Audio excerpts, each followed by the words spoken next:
vamos a tratar de tener contestaciones muy breves, así podemos, bueno, interactuar lo más que podemos.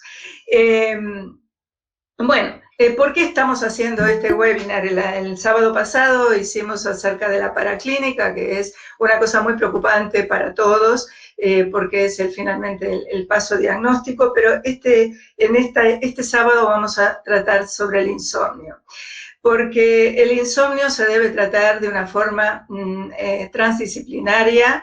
No hay otra forma de tratarlo en el sentido de fondo, de que la persona, nuestros pacientes reaprendan a dormir, lo hagan en forma fisiológica y adecuada. Entonces, esto debe pasar por múltiples etapas. El paciente es un proceso recuperarse del insomnio, un proceso que siempre se llega a dormir fisiológicamente, es decir, eso es la convicción que debemos tener los profesionales y convencerlos a los pacientes de que, bueno, estamos diseñados para dormir, así que lo que tenemos que hacer es revertir las cosas malas que hemos empezado a hacer y por lo cual dejamos de dormir bien. Esa es la consigna que uno le debe traspasar al paciente insomne, siempre, y cumplirla.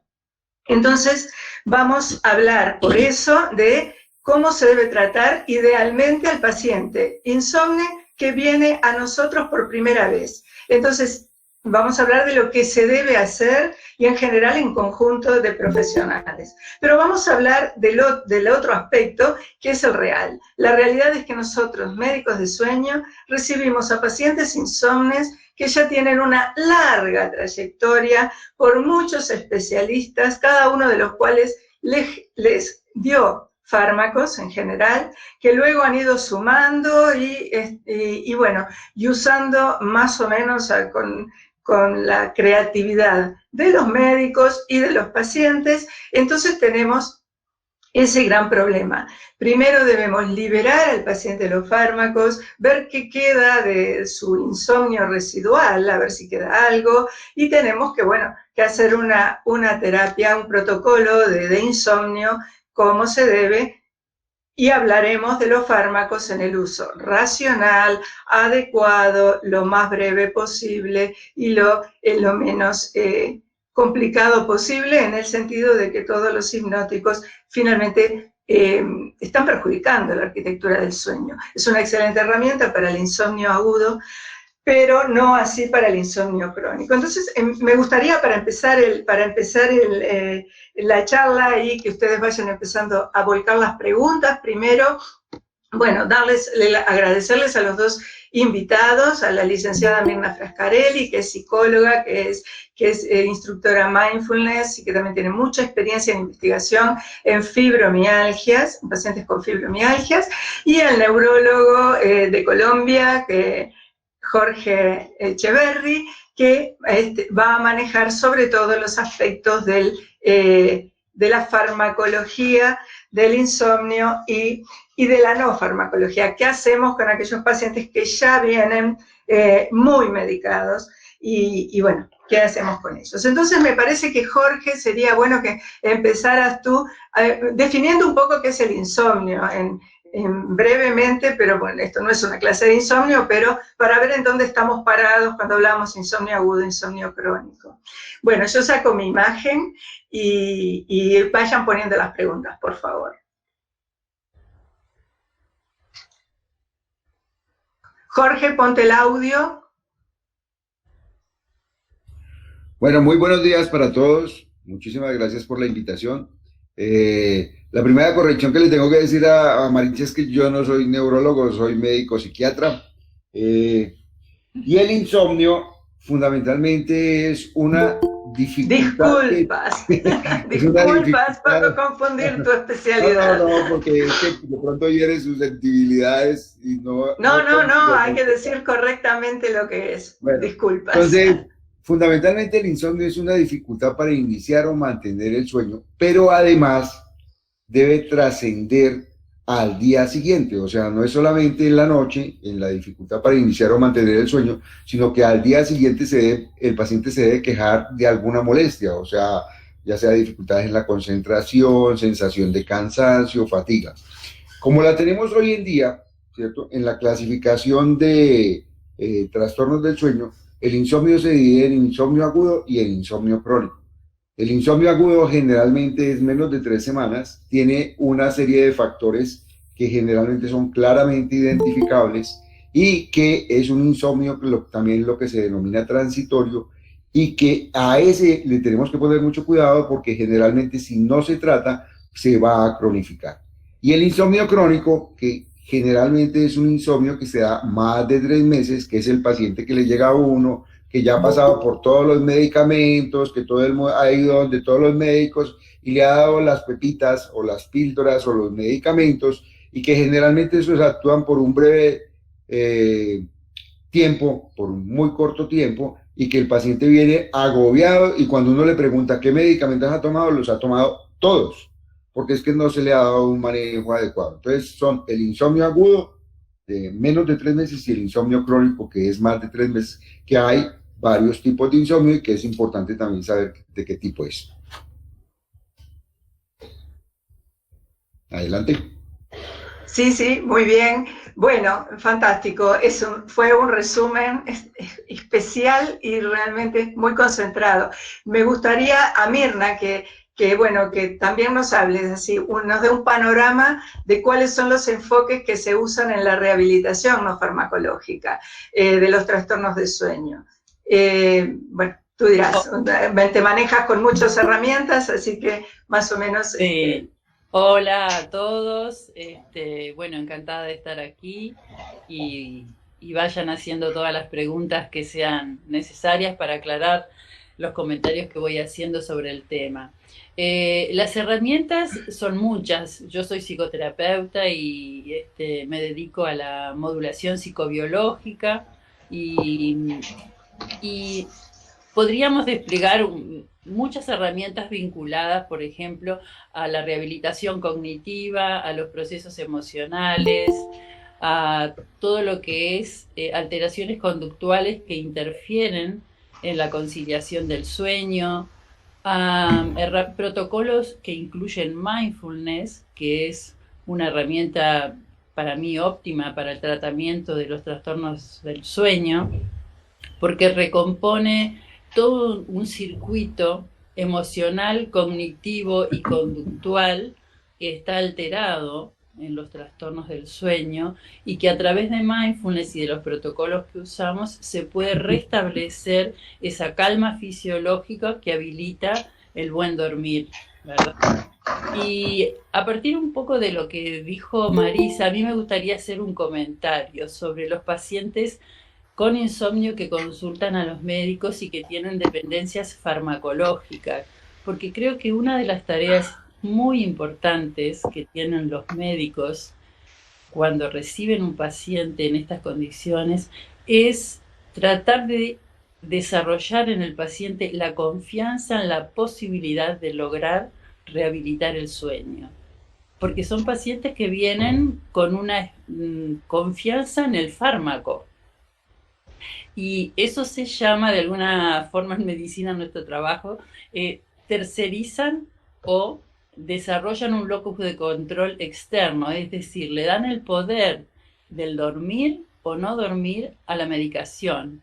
Y hay que tratar de recuperar en ellos ese poder en sí mismo, que el locus de control sea interno, que ellos confíen en que lo van a lograr y que está en sí mismo la capacidad de restablecer esa función fisiológica que han ido perdiendo poco a poco, y que además el exceso de confianza en los fármacos reafirma, ¿no?, esa dependencia en que el logro va a venir siempre de algo externo, ¿verdad? Muy bien, bárbaro. Sí, realmente ese es el camino que hay que transitar. Lo que estamos, lamentablemente, muchas veces es en que tenemos que transitar al revés el camino que se agarró en forma equivocada. Por supuesto que estamos hablando de los insomnios no secundarios a otras enfermedades. Los insomnios secundarios, por supuesto, hay que ver cuál es la causa, es decir, por poner una cosa exagerada, un hipertiroidismo, por supuesto que va a dar un insomnio. El insomnio va a pasar cuando se revierta la enfermedad primaria. Estamos hablando de los insomnios que se van instalando por problemas de conducta, por problemas de estrés físico, psicológico, es decir, el insomnio más habitual que tenemos en este momento en nuestra civilización moderna, ¿no? Entonces, bueno, hablando de eso, Jorge, me gustaría que, pido por favor que saquen la cámara, sobre todo algunas personas que no saben que las tienen prendidas, pero parece que estamos bien en la conexión, igual aunque algunos hayan mantenido la cámara, pero bueno, si tienen la cámara, sean conscientes de eso. Jorge, con respecto a, entonces, hablarnos un poquito de cuáles son los medicamentos que se usan en el insomnio y cuándo usar medicamentos en el insomnio crónico. Bueno, son generalmente todos los psicofármacos que se utilizan en el insomnio, son todos depresores del sistema nervioso central. Y todos generalmente van a actuar sobre, la mayoría van a actuar sobre un sistema que se llama el sistema GABA. Esos medicamentos, sobre todo los que se comenzaron a utilizar al principio, fueron los barbitúricos, por sus efectos generalmente, solamente al suspenderlo producían convulsiones. Después llegaron las benzodiazepinas en los 60, que generalmente todo el mundo las usó, porque son muy buenas y son ansiolíticas. Después llegaron las zetas, que son las que ahora tenemos de moda, ¿cierto? Entonces se utiliza desde la isopiclona, que inclusive tiene unos usos en el laboratorio de sueño, cuando uno va a titular a un paciente, está indicada. Pero ¿cuándo usar un medicamento en insomnio crónico? Lo primero que yo tengo que decir antes de contestarte esa pregunta es que hay que hacer una muy buena semiología. Hay que saber específicamente qué tipo de insomnio tiene el paciente y por qué lo tiene. Hay que recordar que el 40% de los pacientes con insomnio crónico tienen de base una depresión. Eso no contraindica lo que Mirta sabe hacer, o sea, todo lo que son las maniobras psicológicas para mejorar la calidad de sueño del paciente. Pero a veces tenemos pacientes que llegan muy ansiosos, angustiados, que no han dormido. El insomnio crónico generalmente es un insomnio en donde el paciente no duerme 3 días y al cuarto día duerme por fatiga, por cansancio. Entonces, generalmente ese paciente llega muy angustiado. Ahí es útil darle un inductor de sueño, pero teniendo claro que al paciente hay que darle fundamentalmente todas las herramientas en una de las cosas que yo llamo, que se llama dieta de sueño. Y la dieta del sueño es que mejore todas sus habilidades, su estilo de vida para que él pueda dormir. Enseñarle al paciente que ese medicamento, en mi manera de ver, es como las muletas del paciente que se fractura, pero él no va a vivir con muletas toda la vida. Las muletas son transitorias. Entonces va a depender del medicamento que nosotros queramos. Son muy útiles las zetas, son muy útiles las benzodiazepinas, pero teniendo claro que ese medicamento no es de por vida, sino es por el tiempo que el paciente vuelva a aprender a dormir. Y me parece muy acertado lo que dice Mirna, es que el paciente tiene que tomar conciencia de que si él quiere mejorar su sueño, tiene que aprender a dormir. El paciente con insomnio tiene un problema gravísimo, yo que le olvidó dormir. Entonces tiene que volver a aprender a dormir. Y ahí es donde yo digo que tiene que hacer una dieta, que a veces no es fácil, porque pues, las dietas no son cómodas, pero tiene que aprender a dormir. Exacto, sí, y me gustaría agregar que además con respecto a la superposición de síntomas, lo importante que es ver la evolución en el tiempo de cómo aparecieron esos, porque un insomnio crónico siempre está deprimido, ansioso, angustiado, y muchas veces está tratado con antidepresivos, ansiolíticos, psicofármacos estabilizantes del humor, o sea, tienen una farmacopea encima que en definitiva es muy importante ver cómo empezó todo, porque por supuesto una depresión genera un insomnio también, pero ¿qué empezó primero? Si el insomnio o la depresión. Es muy importante poder captar eso en los pacientes. Y en este sentido, si bien no están oficialmente invitados, pero sin embargo tuvieron la gentileza de que a último momento les dije a Fernando Montero y Alejandra Montero, que son dos médicos acupunturistas que, bueno, que trabajan. Yo trabajo mucho con ellos porque les mando muchos pacientes con insomnio, justamente para manejar del punto de vista no farmacológico tanto el sueño como estos síntomas como la ansiedad, la depresión. Me gustaría, no sé, Alejandra, si quieres decir algo del resultado con los pacientes que te he enviado, que compartimos.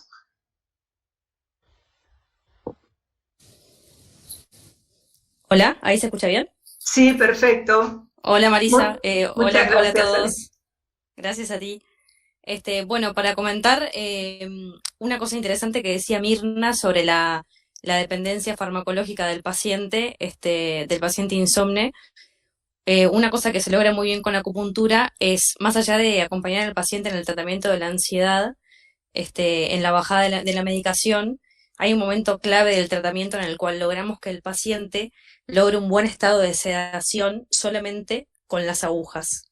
Entonces, en el momento que el paciente logra dormirse o un estado de somnolencia en la sesión de acupuntura, yo una cosa que noto es que hacen como un clic, que ven que se pueden dormir con otra cosa que no sea la pastillita. Y eso es una cosa muy buena porque ahí el paciente empieza a ver un mundo más allá de su tragar la pastilla y luego dormirse. Por otro lado, se genera después cierta dependencia con que se duermen solamente si se hacen acupuntura. Entonces, hablando también de otras técnicas naturales, una cosa que hacemos mucho es recomendarles, por ejemplo, una introducción en el mundo de lo que es ejercicios de relajación, de alguna meditación guiada. Entonces nosotros lo que hacemos es un poco acompañar el proceso de bajar la medicación, ir como introduciendo al paciente en el mundo de la acupuntura y que él vea que se logra estados de sedación con otra cosa que no sea farmacología, y luego también acompañarlo y de repente derivarlo a alguien que haga, o por ejemplo, mindfulness o que les enseñe un poco más en profundidad ejercicios de relajación o algún tipo de terapia alternativa. Pero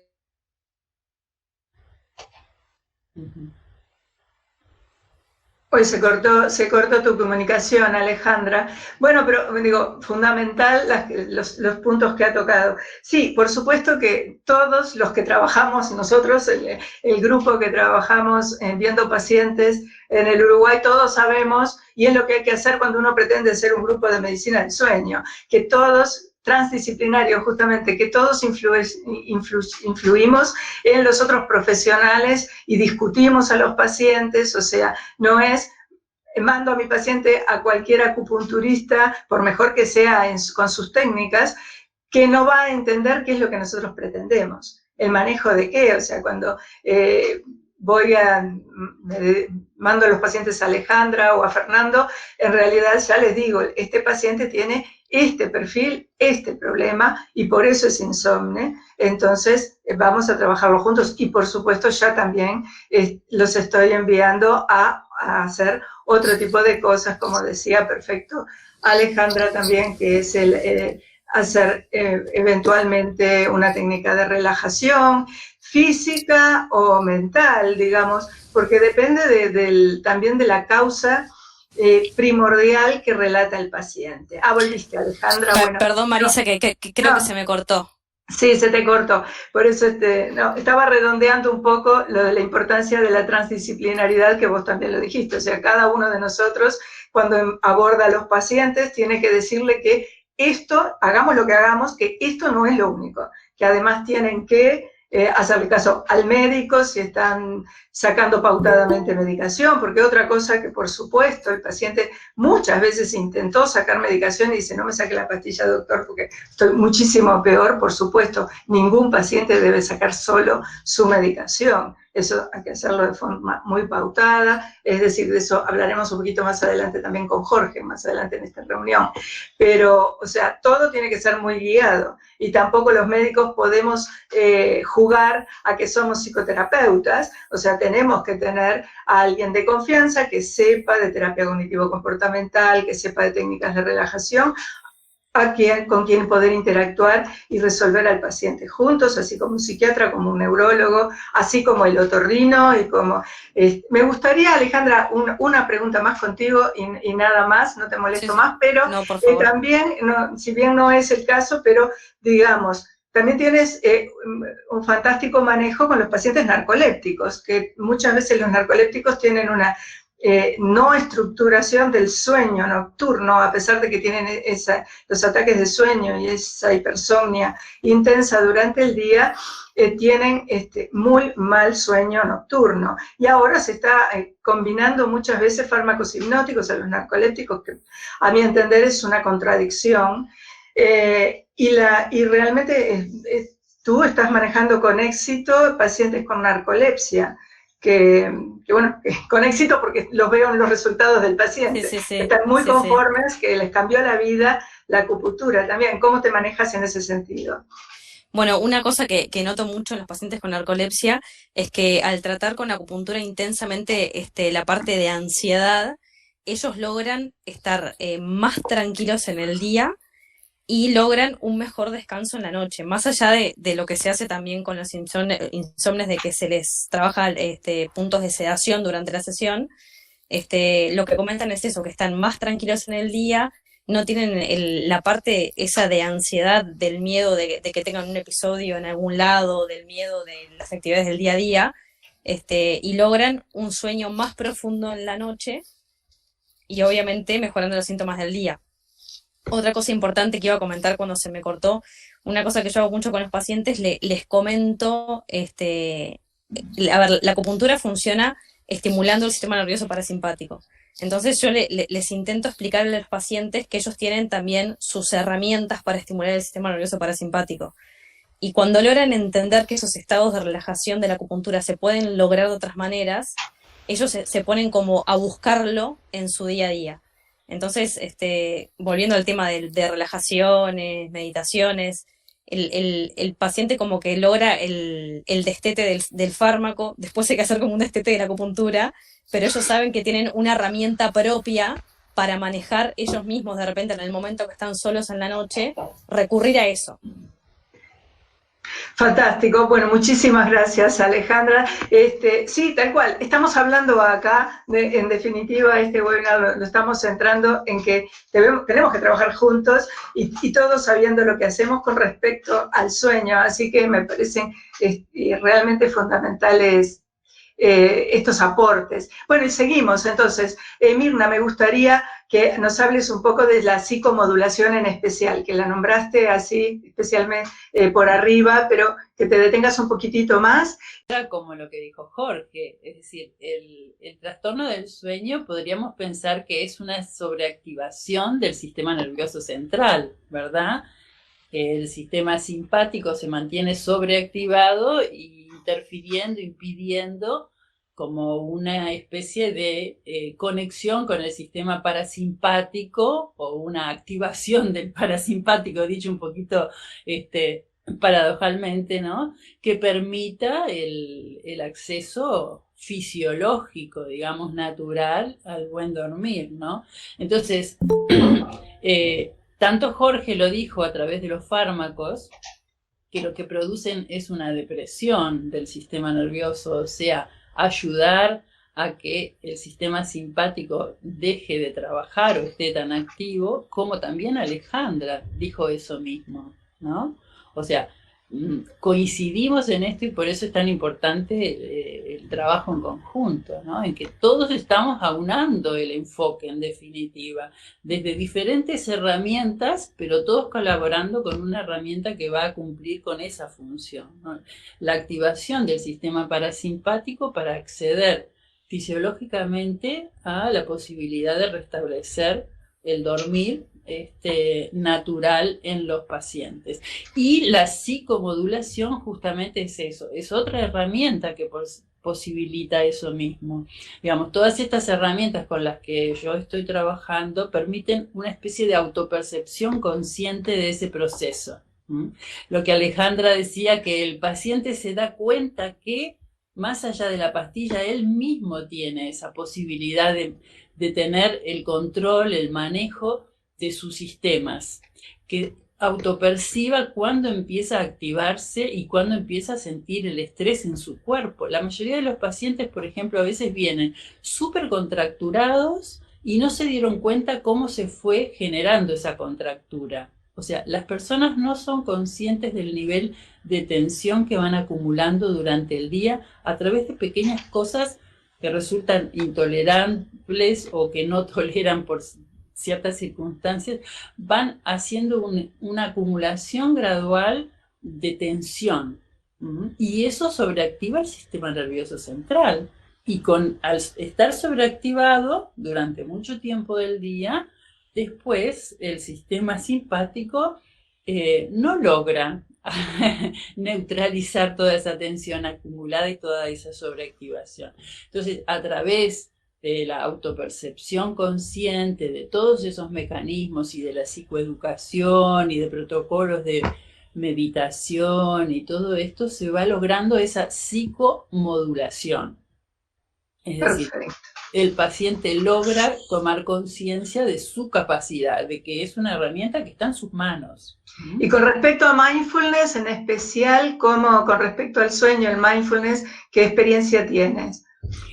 Y es un poco lo que decía al principio. Mindfulness es una herramienta para mí óptima por los resultados que da y porque regula, digamos, se adapta mucho al paciente, se puede hacer un protocolo muy adaptado al paciente y estabiliza y regula los 3 campos fundamentales, que son el campo cognitivo, a través de generar calma mental, el campo emocional, a través de generar un estado emocional también óptimo que permita, digamos, la calma emocional, porque son todas alteraciones que son las que se ven interfiriendo a la hora del dormir, ¿no?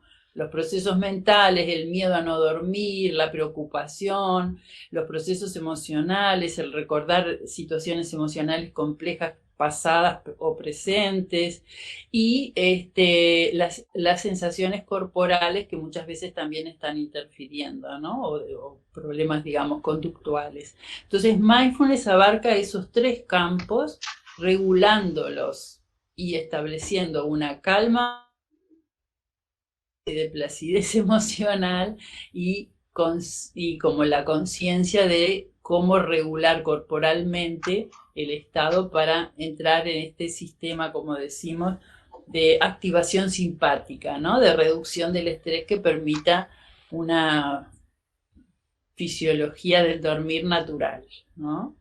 Fantástico. Muy bien, bueno, y volvemos a la realidad de los medicamentos, que es la realidad. Y entonces, Jorge, me gustaría que hablaras un poco ahora, sí, más concretamente, que cuánto tiempo se deben usar los medicamentos, cuándo dejan de ser efectivos, o bien pasan a ser efectivos un tiempo, pero como placebos, que finalmente también es ser efectivo de alguna forma, pero muy corta y que no es consistente. Me gustaría que hicieras algún comentario al respecto. Y otro que es cómo el uso a largo plazo, bueno, cómo usarlos, si se debe seguir por algo la medicación, bueno, cómo usarlos, cómo se racionaliza todo eso para que no sea en el fondo dañino para el paciente.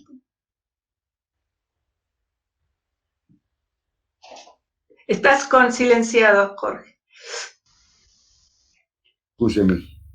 Cuando uno tiene un paciente que necesita un medicamento, pues la idea es abordarlo de una manera multidisciplinaria, como lo hemos dicho. Y hay que abordarlo de una manera multidisciplinaria porque el medicamento solo no le va a mejorar el insomnio. Eso es muy claro. Lo que pasa es que la mayoría de los médicos pensamos que nuestro potencial está en la farmacopea. Y no es así. Está en la educación, está en cambiar estilos de vida, está en toda una serie de cosas que tenemos que usar fundamentalmente con otros profesionales del área de la salud. Entonces, vamos a usar un medicamento y lo vamos a usar por un tiempo muy corto. Lo que se sabe generalmente es que los inductores de sueño funcionan muy bien las 2 primeras semanas, pero después de las 2 primeras semanas generalmente ya van a comenzar a hacer efecto de tolerancia, ¿cierto?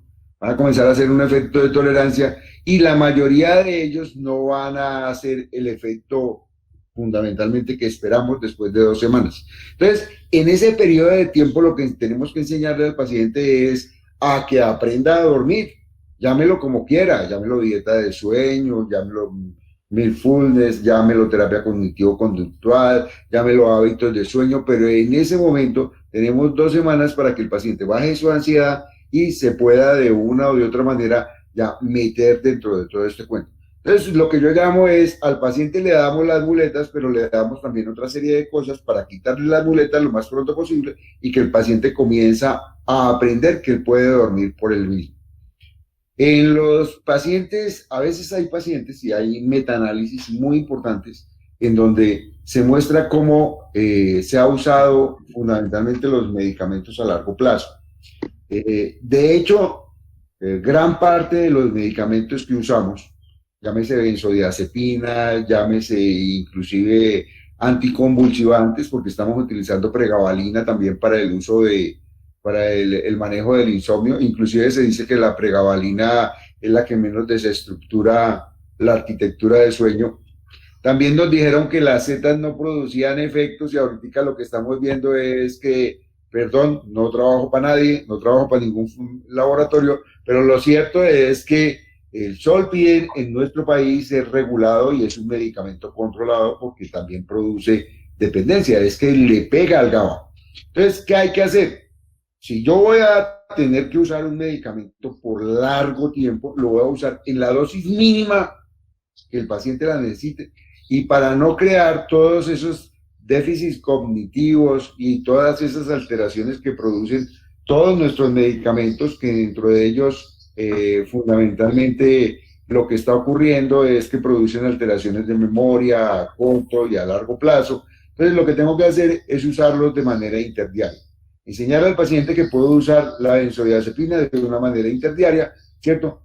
Primero, para que no cree una tanta dependencia, uno, y lo segundo es para que el paciente pues tenga fundamentalmente la idea de que no depende exclusivamente del medicamento. Finalmente, haciéndome un poquito largo, yo tengo un paciente que durante mucho tiempo, casi un año, usamos un medicamento y fue difícil sacarlo. Él se tomaba media gota de clonazepam.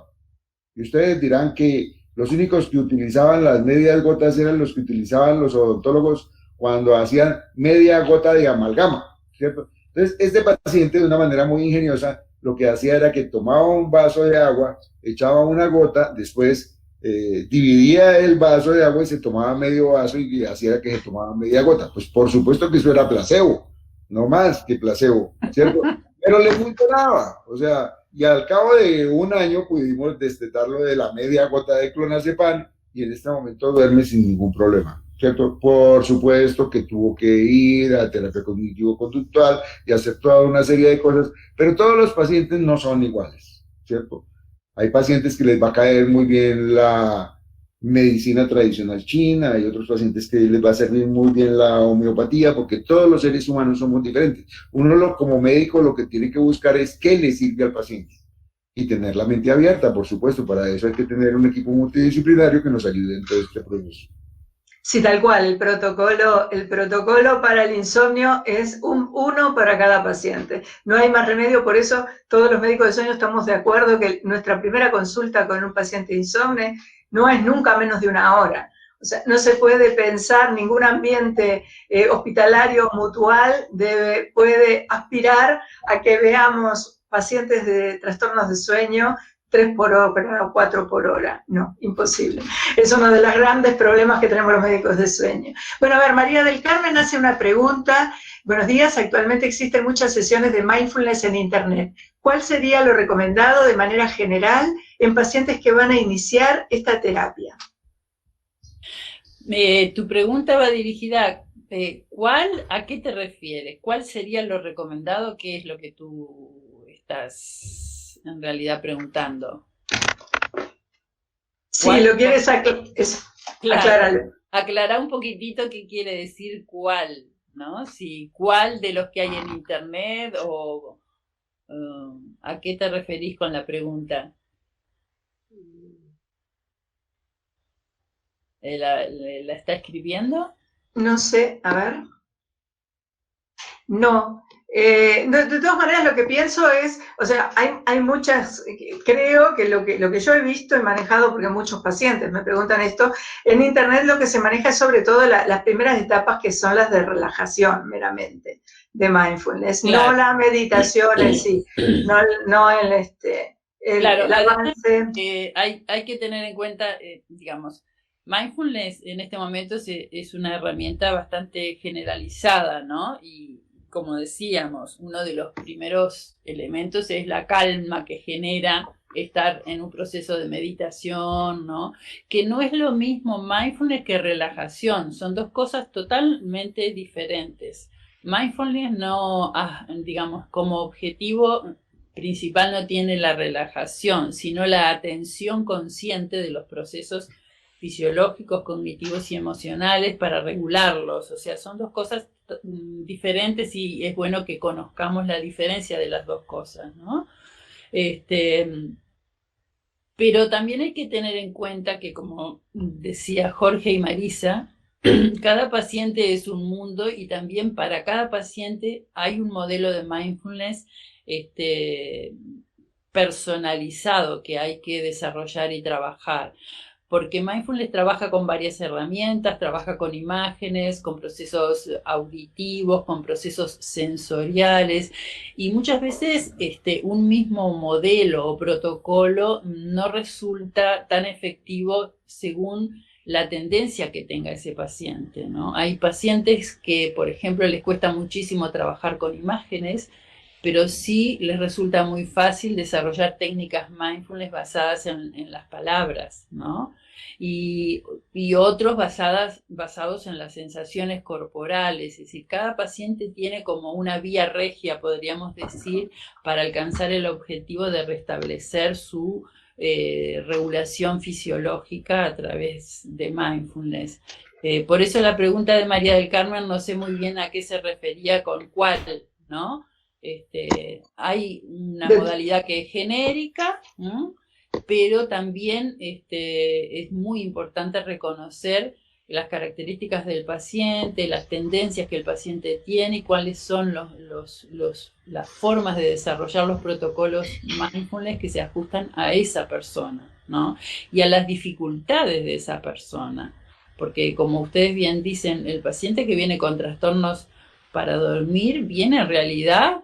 el trastorno de dormir casi siempre es secundario a otro tipo de cosas, ya sea una depresión, como lo dijo Jorge, ya sea preocupaciones de la vida, laborales o lo que sea, ya sea estados emocionales difíciles de sobrellevar, o sea, todo eso que es, vamos a decir, la parte que sostiene la punta del iceberg, la punta del iceberg sería el insomnio, todo lo que hay debajo que sostiene el insomnio es lo que hay que ir trabajando y detectando para que se pueda resolver y para que no vuelva a ser un permanente recaer en el insomnio, porque si no tratamos la punta del iceberg, pero ni bien lo mochemos, va a salir de nuevo, ¿no? Bueno, Mirna, sí, muchas gracias. En realidad, por la vía de los hechos, al menos los pacientes que te envío por mindfulness o por terapias cognitivo-comportamentales, muchos de ellos terminan haciendo una terapia, siguen haciendo una terapia contigo, porque exactamente, el dormir mal se precipita por algo en el fondo, así que te preguntan hola Jorge, pregunta con respecto a los psicofármacos, ¿qué opinión tiene sobre el aceite de cannabis, de CBD, sin presencia de cannabinoide psicotrópico, THC, para tratar el insomnio? Muchas gracias. Bueno, espérate un momento que los niños se alborotaron. Y con respecto al cannabis hay muchísimas publicaciones, ¿cierto? La experiencia que yo tengo, pues realmente es desde otro punto de vista en cuanto no al uso de estas sustancias en la medicina de sueño, sino que yo en un tiempo lo que hice fue todo lo contrario, tratar de quitar todas estas sustancias por el potencial adictivo que generalmente hacen, porque si bien es cierto, el cannabis es la puerta de entrada para todo lo otro. En este momento hay muchísimas publicaciones en donde muestran que el cannabis puede tener un efecto sobre el insomnio y puede tener un efecto inclusive sobre la apnea obstructiva del sueño y sobre el síndrome de piernas inquietas. Pero lo que yo te puedo decir es que nos falta corroborar, nos falta mucha más experiencia y no es el cannabis como tal, sino algunos tipos de cannabinoles que generalmente se han logrado sintetizar. Entonces no es que nos fumemos el porrito para el insomnio, sino que específicamente tenemos que usar esos cannabinoles específicos que en este momento están saliendo, que son varios de los que tiene la marihuana. Entonces, nos va a costar algún tiempo desarrollar toda esa experiencia, pero vuelvo y les digo que lo que se viene me parece prometedor porque hay algunos estudios en donde muestran que inclusive se podría usar para la apnea y para el síndrome de piernas inquietas. Pero mi experiencia es que en este momento no la tengo por una cosa muy sencilla, y es que aquí en la Plaza de Bolívar, por donde pasa el doctor José Luis cada rato en su bicicleta, le venden a uno el aceite de marihuana, pero es un aceite que no ha sido procesado, es sencillamente el aceite como tal, con todos los cannabinoles ahí. Entonces, realmente la experiencia no la tengo, y hay que esperar, yo pienso eso. Sí, es de los tantos temas que hay mucha confusión en el ambiente, y bueno, la gente lo que dice popularmente es tal cual, fumarse un porrito para dormir mejor. Y bueno, y acá además, que en el Uruguay ahora está permitido, cuando uno pregunta, que por supuesto hay que investigar consumo de drogas y eso, hay que preguntar específicamente si fuman marihuana, porque ya la gente no lo considera eso importante. Entonces hay mucha confusión en el ambiente. Muy bien la pregunta, muchas gracias, Felipe. Cristina Andrada pregunta, ¿cuál sería el tiempo recomendado en cada consulta de sueño para que viéramos efecto del mindfulness en tratamiento con insomnio, así como el número de consultas necesario? Gracias. O sea, está hablando de instancias. Y instancias, bueno, generalmente se usa un protocolo de 8 semanas que se considera un tiempo mínimo para que el paciente desarrolle una práctica y perciba realmente como el proceso de ir logrando la calma y de ir estabilizando el aprendizaje. Porque la mayoría de las personas vienen, digamos, con esta sobreactivación, ¿no? Tanto mental como emocional, y no les es fácil empezar a trabajar esto de aprender a autocalmarse ellos mismos con las prácticas mindfulness, ¿no? Entonces se desarrolla un protocolo que abarca 8 semanas generalmente, como para el proceso inicial de esa práctica, y que el paciente se vaya con algo un poquito más sólido, ¿no? Generalmente en Uruguay, al menos a los pacientes, seguir un protocolo cotidiano, que es lo que se indica, les cuesta un poco, no son muy de seguir un protocolo día a día, y a veces en ese sentido es muy importante que el paciente tenga la posibilidad de digamos, de seguir día a día con el trabajo, ¿no? Que tampoco... Bueno, sí, en ese sentido, por eso son importantes los audios, pero bueno, nosotros tenemos, perdonen por el paréntesis de propaganda, pero tenemos el taller de mindfulness justamente de Mirna en Cevipo, que la ventaja que tiene es esa, el paciente puede ponerse el audio que lo guía noche a noche, antes de dormirse, y eso ya... Primero, hace el beneficio del mindfulness y el beneficio de alejar todos los otros pensamientos que suelen ser los que contaminan el sueño, ¿no?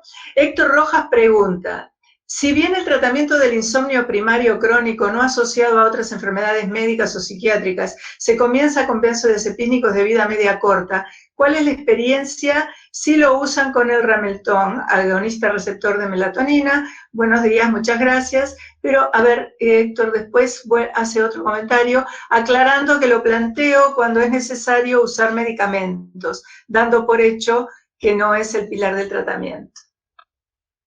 Jorge, ¿qué experiencia tienes con él? No, en Colombia no hay Remaltión, ¿no es cierto? Que es básicamente un agonista de melatonina. Los estudios que he revisado fundamentalmente muestran una buena efectividad, pero es un agonista de la melatonina. Nosotros desafortunadamente en Colombia todavía no lo tenemos. Tengo entendido que hay un laboratorio que lo va a introducir y pues se podría usar. Yo pienso que la melatonina y el Remaltión, así como la gomelatina, generalmente los podemos usar en los casos de insomnio, entendiendo que son agonistas de la melatonina. Pero falta que nos llegue el Remaltión para ver qué maravillas vamos a tener con él. Si es tan cierto, aunque vuelvo y digo, los estudios y todo lo que se ha hecho a nivel científico no ha mostrado mayor eficiencia. Y yo lo que pienso es que uno utiliza el medicamento también dependiendo del paciente, por el menor tiempo posible.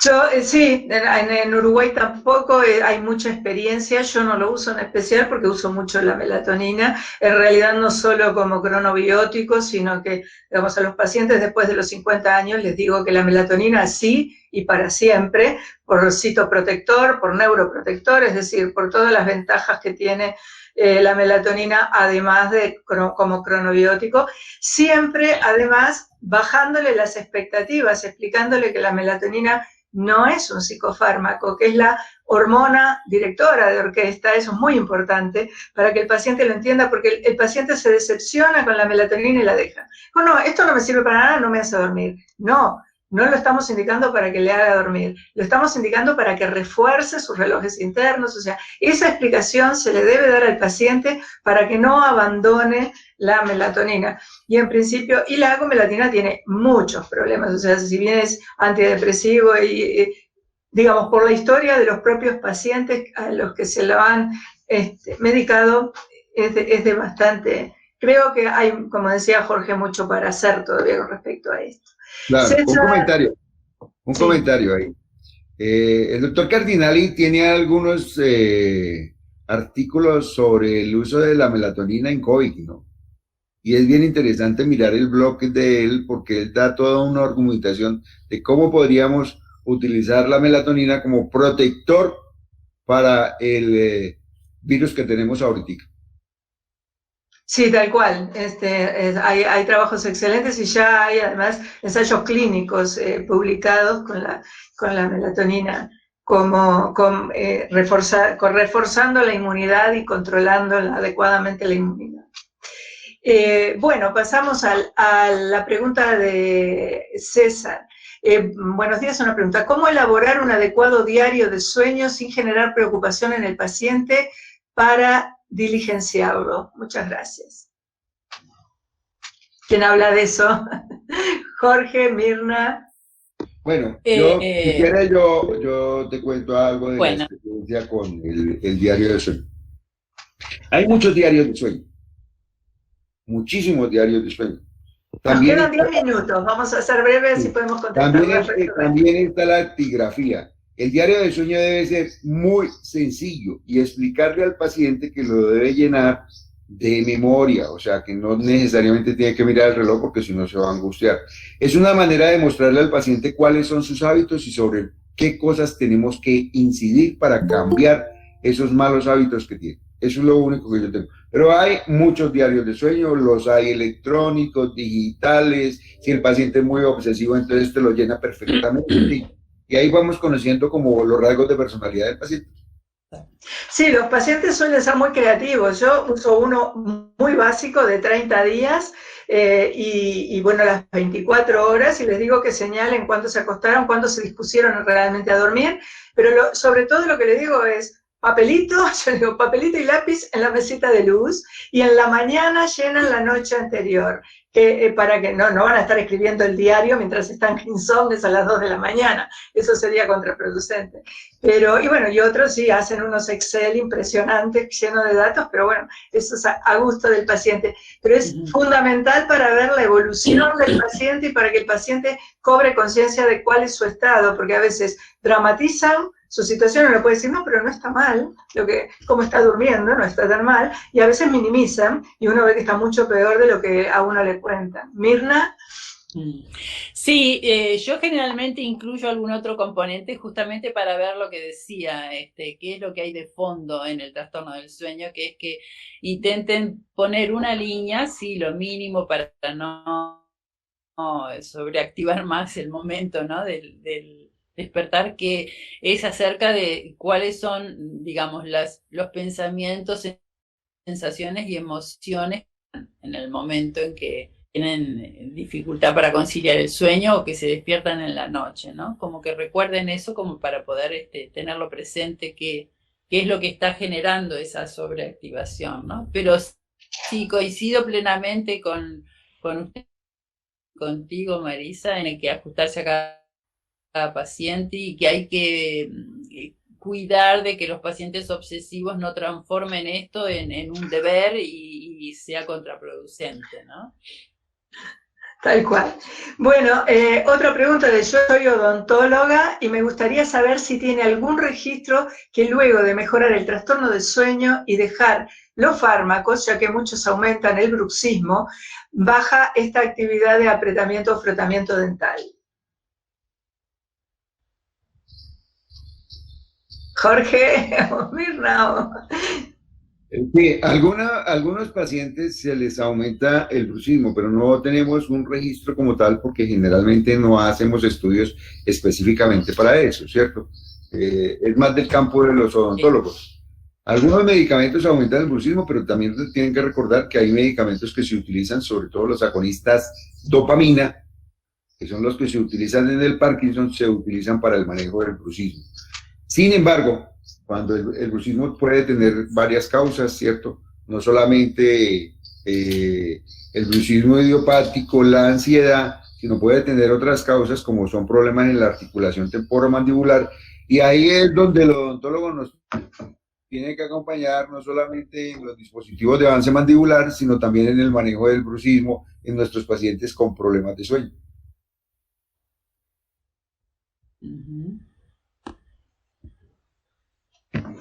Muy bien. Sí, además, en realidad el bruxismo muchas veces va en paralelo, pero hay cosas que se pueden hacer con el bruxismo. Por supuesto, usar placa para que no se rompan los dientes, de eso es cuidar el esmalte, de eso se trata, pero además, bueno, conductas de gimnasia durante el día, la acupuntura también ayuda mucho al bruxismo.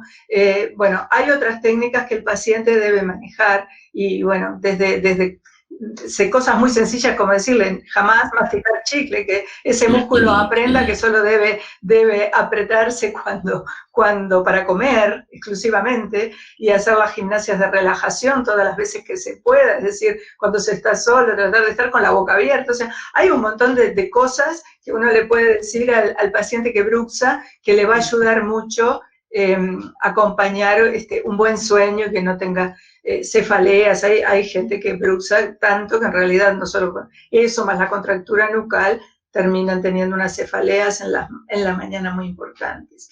Constanza Melo dice, buenos días, ¿en qué dosificación se debe dar la melatonina y con cuánto tiempo antes de ir a dormir? Y María José también pregunta lo mismo, ¿qué dosis de melatonina es la más utilizada? Jorge. Bueno, la dosis de melatonina en Colombia se consiguen tabletas de 3, de 4 y de 5. Algunas veces uno consigue dosis de 10 miligramos, ¿cierto?